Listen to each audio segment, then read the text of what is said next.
Lily, lily.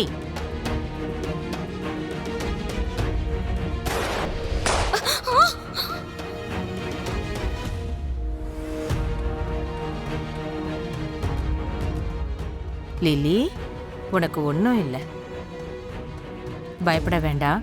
Rest எடு. என்ன வேலைக்கு மருந்து கொடுத்துருங்க. Okay doctor.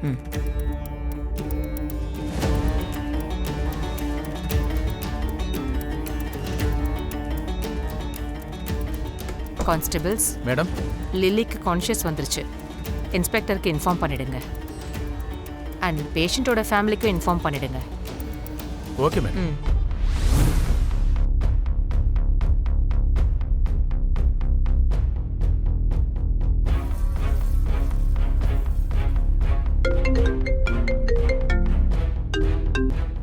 மேடம், லில்லிக்கு கான்ஷியஸ் வந்துருச்சு.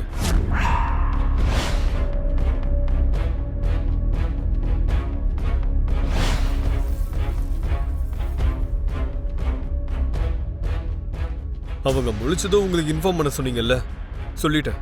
வச்சிடுறேன் மேடம். என்னாச்சு மம்மி? லில்லிக்கு கான்ஷியஸ் வந்துருச்சான்.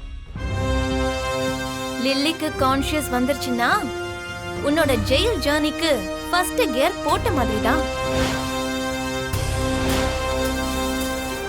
நேத்து கோர்ட்ல செரி எந்த தப்பும் செய்யலன்னு சொன்னா, இப்போ இது எல்லாத்தையும் அபூர்வா தான் பண்ண சொன்னான்னு சொல்ல போறா.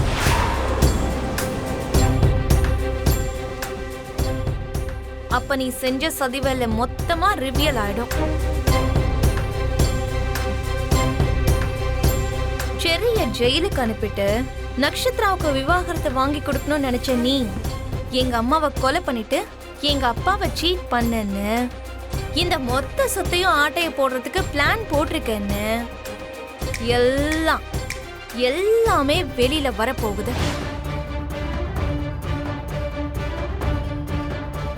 அதுக்கப்புறம் உனக்கு கோர்ட்ல தண்டனை கொடுப்பாங்க.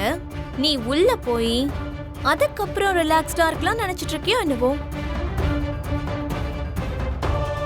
அதுக்குள்ளேயே எங்க அப்பாவோட விஸ்வரூபத்தை நீ பார்க்க போற.